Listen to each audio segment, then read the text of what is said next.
ये है धीरेन्द्र शास्त्री जी का घर। पहली बार आप टीवी पर देख रहे हैं बाबा बागेश्वर के घर की तस्वीर। ये उनके घर का गेट है। रिपब्लिक भारत की टीम आज बाबा बागेश्वर के घर पहुंची और ये उनके घर की तस्वीर देख रहे हैं। कुछ ऐसा भी नहीं कि बाबा ने बहुत आलीशान बहुत बड़ा घर बना रखा है। एक सामान्य घर बाबा का आपको नजर आ रहा है। अगली तस्वीर दिखाइए, पुराना घर दिखाते हैं। ये घर है बाबा का।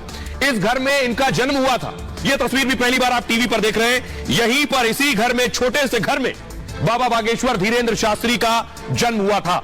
अगली तस्वीर मैं आपको दिखाऊं, उनके स्कूल की तस्वीर जरा दिखाइए।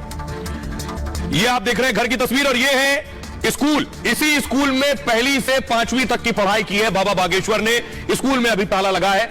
बहुत बीते वक्त की बात है। अब मैं आपको सुनवाने जा रहा हूं। पहली बार आप सुनेंगे बाबा बागेश्वर के भाई को, आज तक किसी ने नहीं सुना। उनके भाई का नाम है सालेग्राम गर्ग। उनके भाई क्या कुछ कह रहे हैं अपने भ्राता के बारे में, उन्हें सुनिए। बहुत सारे सवाल बाबा धीरेन्द्र शास्त्री को लेकर उठा रहे हैं लोग। उन लोगों को आप क्या कहेंगे?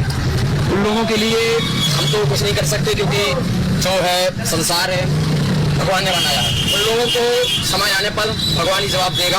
वो सनातन की विरोधी है, चाहे जो भी हो, कोई हो। हम तो उन्हें हाथ जोड़ के यही कहते हैं कि आप लोग अपनी बुद्धि सही कीजिए, धर्म के रास्ते पर आइए, अन्यथा आपको जवाब समय आने पर भगवान देगा। हम तो इंसान हैं, हम क्या जवाब दे सकते हैं? अभी मुक्तेश्वरानंद ने भी सवाल उठाए हैं। वो कह रहे हैं कि जो जमीन धस रही है, अगर बाबा चमत्कार दिखाते तो वहां आकर के उसको सही कर दें। उनको किस तरीके का जवाब होगा? अब हमारे लिए वो पूछ रहे हैं, वो संत हैं, हम तो एक साधारण मनुष्य हैं, बालक हैं।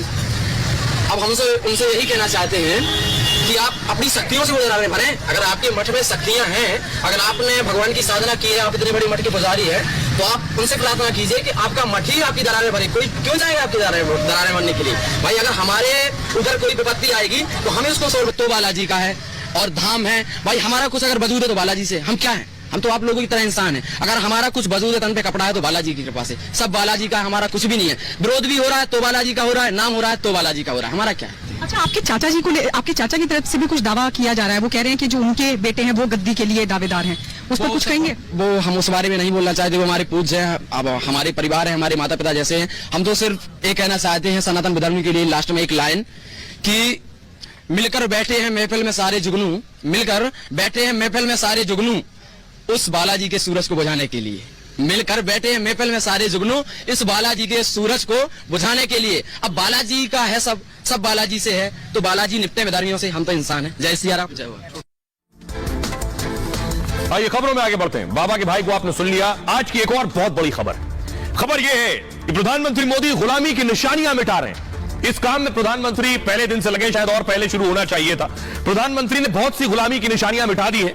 लेकिन बड़ी चीज ये, अगली तस्वीर जो मैं आपको दिखाऊंगा कि 26 जनवरी का जो सेलिब्रेशन है वो 24 जनवरी से शुरू हुआ था। लेकिन प्रधानमंत्री नरेंद्र मोदी ने इसे आज से यानी 23 जनवरी से शुरू कर दिया है और इसकी शुरुआत गुलामी की निशानी मिटाकर हुई है। कैसे मिटाई गई, अगली तस्वीर दिखाई जरा।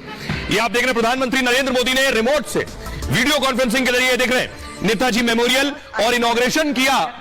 बहुत से ऐसे जगह थी जो अंग्रेजों के नाम पर थी, जिन्हें बदलकर परमवीर चक्र जिन्हें मिला, उनके नाम पर उन जगहों का नाम रखा गया है। इस तरह से पीएम मोदी अंग्रेजों की उन निशानियों को खत्म करते जा रहे हैं। रिपोर्ट देखिए जरा।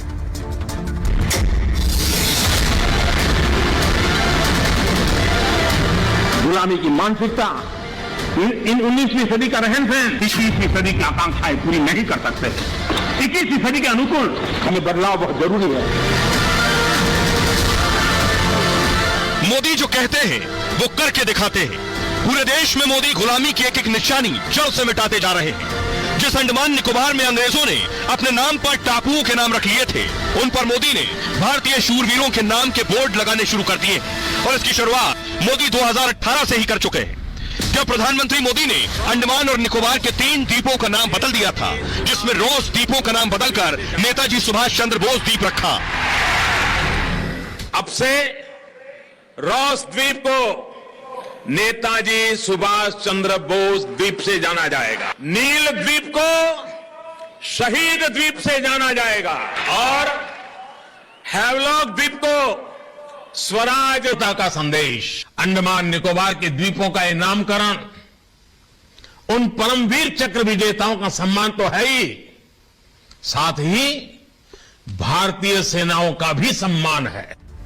और अब मैं आपको बताने जा रहा हूं, प्रधानमंत्री नरेंद्र मोदी ने कहां गुलामी की निशानियों को मिटाया है, किन जगहों पर थी, अब उनका कैसे बदलाव किया गया, देखिए जरा। ये आप देख रहे हैं भारत का नक्शा।